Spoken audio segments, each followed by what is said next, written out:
The job of the blender is to combine these elements in such a way as to produce an overall flavour. A wider repertoire of different beverages than ever before. I think one of the most interesting breweries, and certainly one of the most interesting origin stories for a brewery in Australia. Single malts, blends, grain whiskies, bourbons and more. If you want mezcal to be sold around the world, then unfortunately you're going to have to make a compromise. This is the Drinks Adventures podcast. I'm James Atkinson, and this is the show where I speak to some of the world's most exciting producers of beer, wine and spirits and uncover trends and issues in the drinks industry today.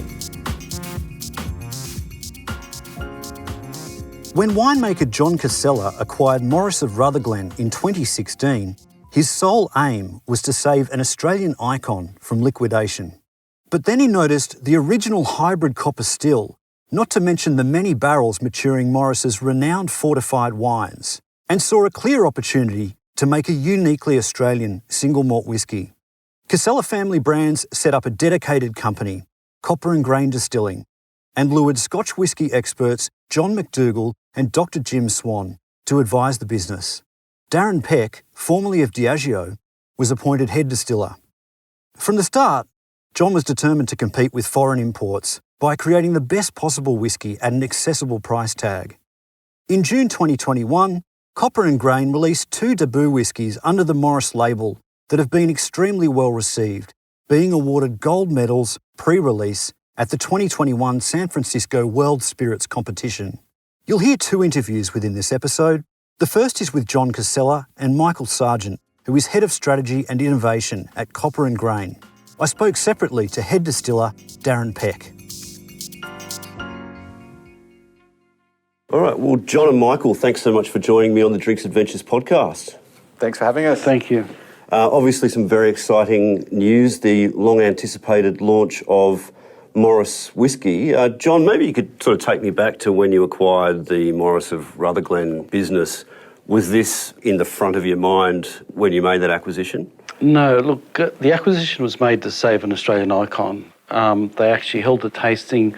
They were going to sort of scatter the barrels and the wines all over Australia, and given the relationship with the Morris family, it goes back to my father and David's grandfather, where he actually loaned him a small amount of money to see him through the season. And given the reputation that Morris had, there's no way we were going to let that happen. So we moved in fairly quickly and made sure that the icon was saved and continued to trade.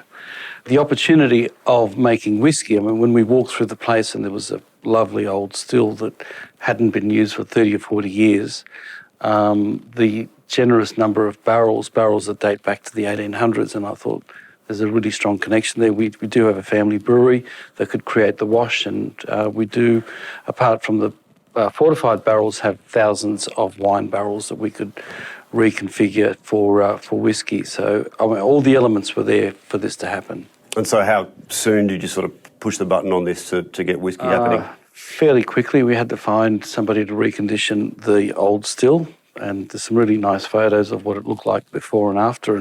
And copper's one of those metals that is always gorgeous, whether it's old or whether it's new, and it went from sort of being gorgeous old to very sort of shiny and new, and obviously continuing what it was designed for. And it is actually an Australian-made still, Australian-designed still, and that's fairly important for us, that we're Victorian-made, the whiskey's Victorian-made, but the still itself is Australian-made as well.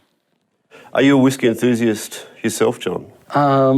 Enthusiast. I've always enjoyed whiskey, enjoyed spirits as a whole, enjoyed grappers. So whiskey and grappa are my 2 favourites. Now, when you were sort of looking at the Australian whiskey category generally, what was the opportunity that you saw for a brand like Morris? Look, we felt fairly strongly, when you look at other beverages, how strongly self-sufficient Australia is. And when you look at beer, wine, we're predominantly, and beer, I think it must be over 90%, wine is probably 70 or 80% domestic. And then you look at spirits, and we've got all the ingredients, but we don't actually have serious local competition to the imports. And there's obviously a very strong space there for someone with capability to actually migrate and build on that segment, which is purely Australian-made spirits that compete with the imports. the distillers listening to this would say, well, there's a lot of us around the country. What's kind of different about the Morris whisky proposition to most of the existing distilleries that are out there? There's a strong alignment with making wine and making whisky, and it seems a strange alignment, but at the end of the day, we do have the brewery, we create the wash, we do have a store of barrels. We've got well over 30,000 barrels in the wine business that we have, and all of those could be reconfigured over time because there's only a set life that they are useful for winemaking. Then they can move across to whisky making. To that extent, we've got our own cooperage as well, which reconfigures, retoasts, and then moves them on to the whisky production. We do have the fortified barrels, and so it's a matter of producing the wash, distilling that, and then aging it. And we've got the facility to age it, and we've got the still then that ties all of that together in one spot, and it's the Morris of Rutherglen spot. Was it also, though, about, just having the volume to be able to supply a high-quality product at a price that people can afford, to drink day to day? Exactly. It's the same thing with wine. The smaller producers obviously have different cost bases. So we're starting small. The ambition is to be strong and large, but not huge. And at the end of the day, we need to be able to produce the best possible product at the best possible price. And that's how you remain competitive and how you satisfy the consumer's demand by having competitive products rather than just demanding a higher premium because you're small or because you're Australian. Can you give us any sense of, how much whisky you've been putting down over the last few years? We've had a fairly strong production program. The exact numbers I don't have, but we've tried to make sure that depending on the level of success, we don't disappoint our customers and our consumers. Now, Michael, you've been on board for, I think we were saying 3 or 4 years. What did you have in front of you when you started? As John mentioned, I think when the business brought Morris site into the business, I think we didn't really know what to expect when we went down there on the site. But as John mentioned, the still was amazing to see that. In the same space that had been originally installed, and obviously this amazing library of fortified wines. But from my end, developing the proposition and the branding was, for me, it was to be really respectful of the history of Morris and the branding and the tradition of Morris going back to 1859. So evolving both the fortified positioning and the whisky positioning to almost talk to each other and celebrate each other. I think one of the things we've been really careful to do is respect that history of fortified wine and, if anything, hopefully shine a light back onto fortified wine and the craft of fortified wine, because it is, amazing craft and some amazing products. And so to be able to celebrate that, but also, leverage that history for the whisky as well, because the story is quite, it's weaved together in terms of the history and the barrels that we use and the site. It was always going to be Morris whisky. There was never any debate about whether it could have been another brand. Of course there was debate, yes. We had some really good sessions. I kept on coming back to Morris just because the story, as John mentioned, is a fantastic story. John's family, has history with the Morris family, and the history of blending and creating these fantastic flavours in the wine. It was something that we really wanted to leverage in the whisky. I think we can make some great whisky, but the X factor here is the ability to leverage some of those fortified wine casks. And so why wouldn't you talk about it, and why wouldn't you want to elevate the brand in the positioning?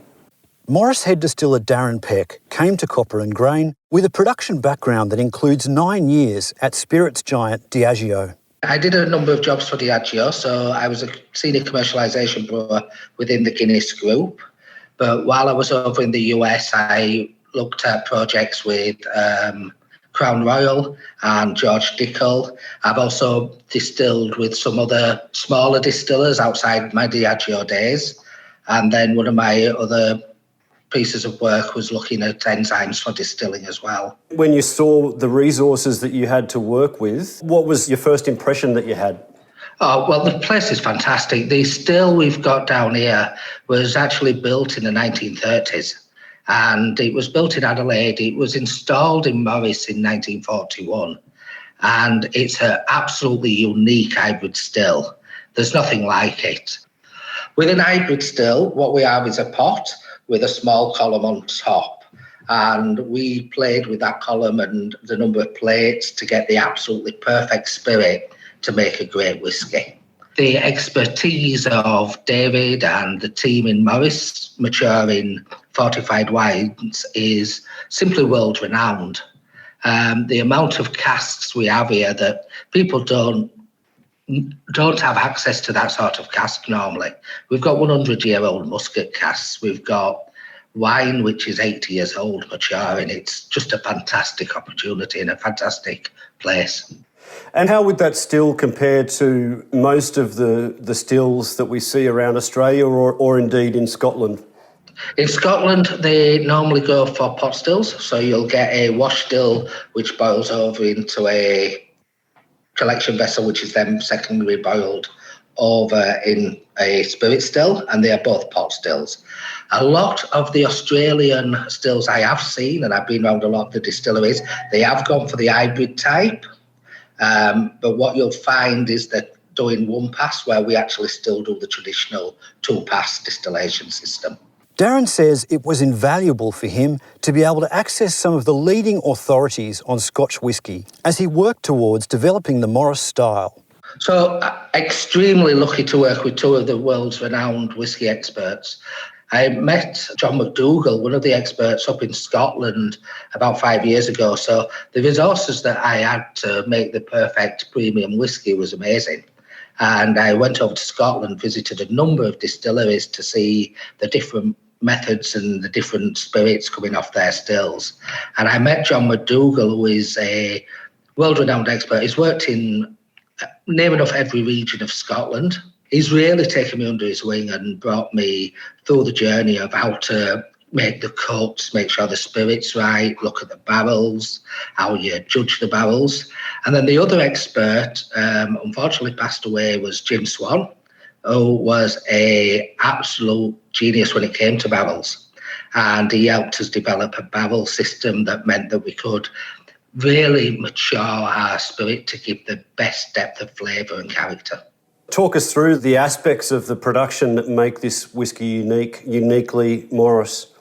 So we'll start with the malt, which is a blend of Gardner and Westminster, which is all Australian, malted in Australia.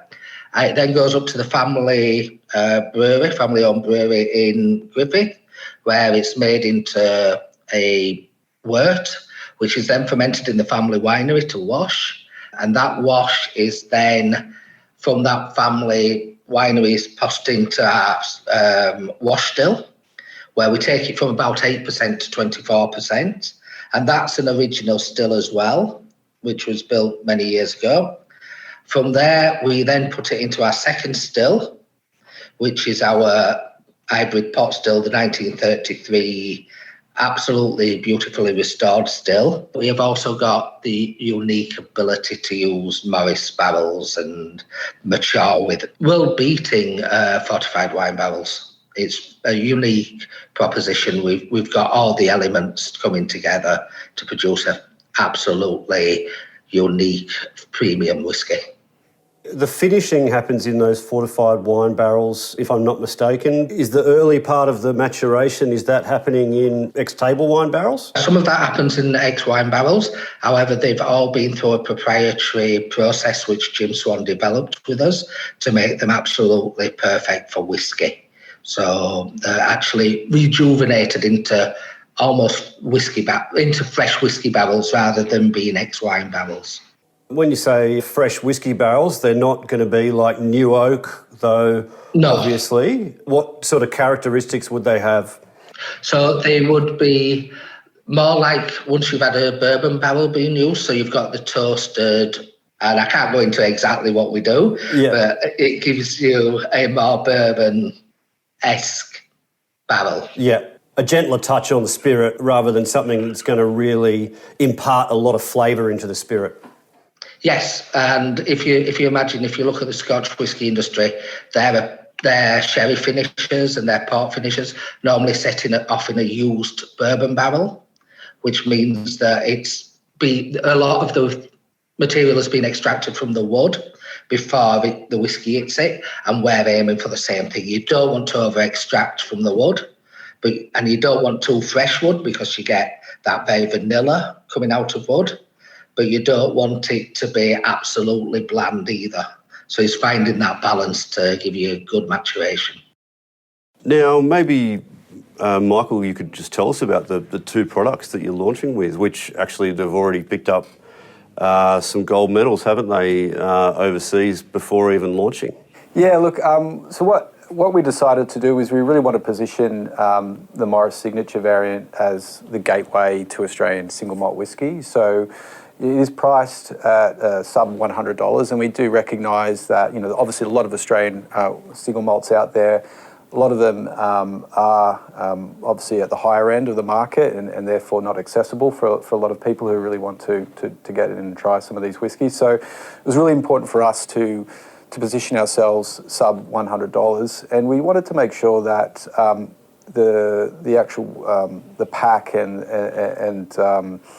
how it looks is still very premium and well, I'd say is traditional. Like, there is some very traditional cues about it. So I think from a positioning and packaging point of view, we've really tried to keep that premiumness about it. And then from a liquid point of view, we finished the liquid. It's a very refined spirit. It's a lighter single malt whiskey. It's not overpowering.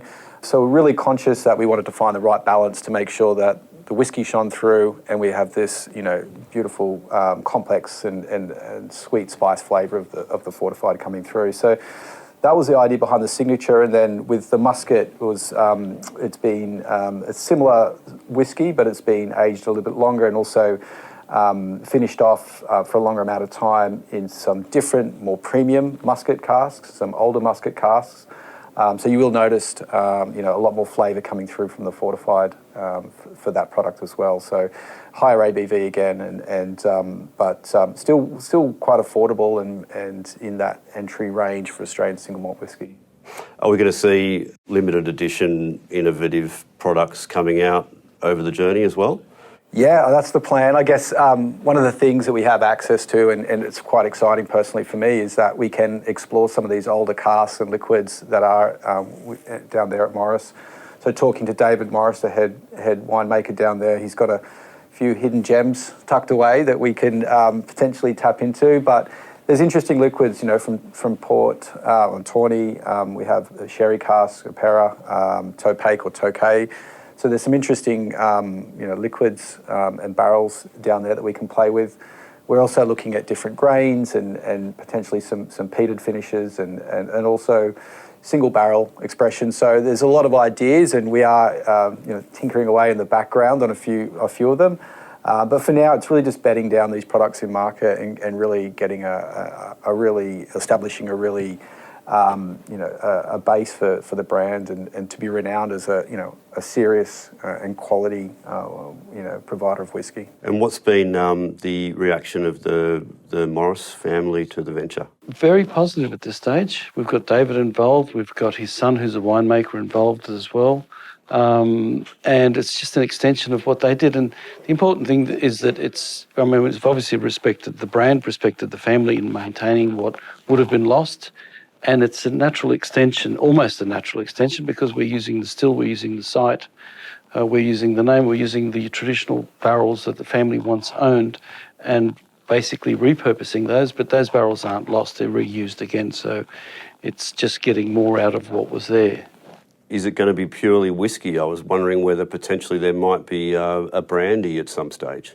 That has crossed our mind, Yep. and we will be producing a premium brandy in time. So there's something that we've put away already, and something we will be producing, because traditionally that was a brandy still. Yeah, obviously whiskey is what people want to be drinking at the moment, but brandy's got such an incredible history in this country, and I sort of wonder whether it might have its time in the sun at some stage in the future again. I think we'll play a part in that. We're certainly intending to sort of bed down what we're doing with whiskey and not sort of be too distracted.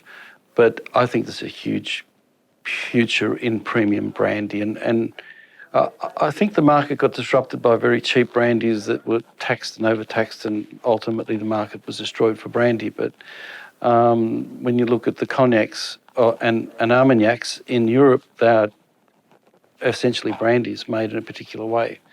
So there's a lot of learnings there from both what we do with whiskey and the flavour characteristics that go with what the spirit that comes from grape.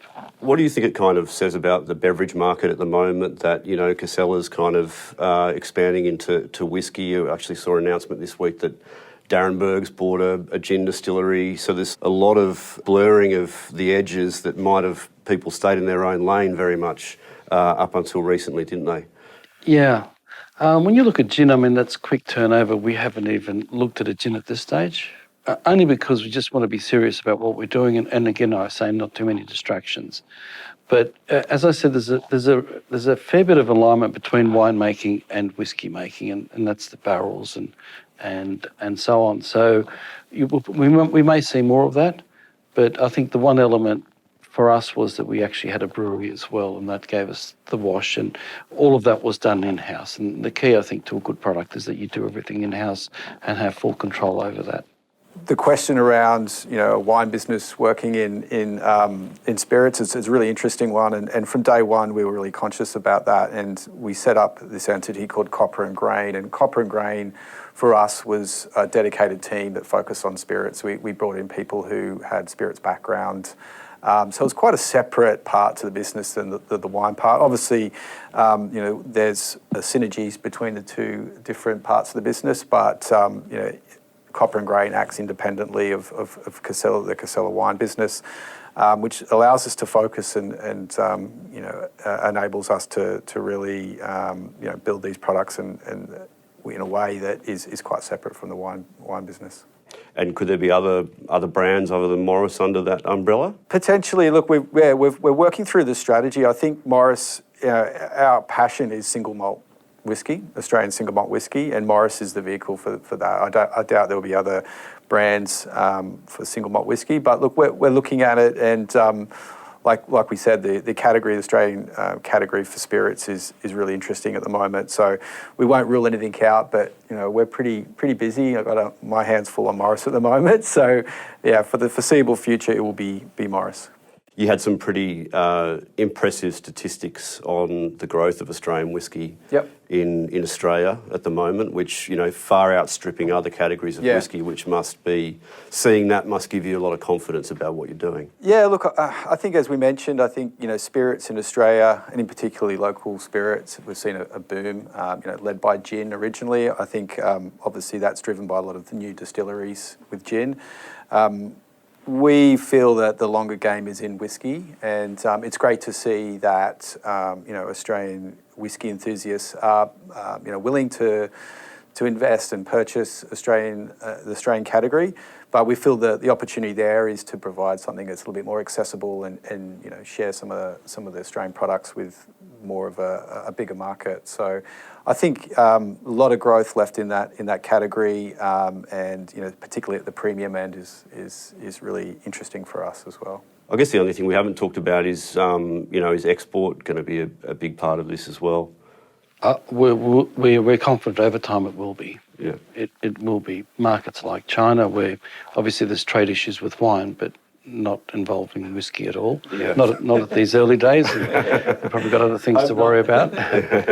And even back to the UK, where there's a lot of interest in different styles and different sort of producers. So the extra sales aren't about people drinking more. They're drinking much more diversely as well. So, and that's the key. And the other important thing to note is that Copper and Grain is well resourced. So there's been no pressure to go to market, no pressure to do things. It's about doing it right and building the reputation of the brand and the products that we create, and not just about creating another business that needs to add to the bottom line.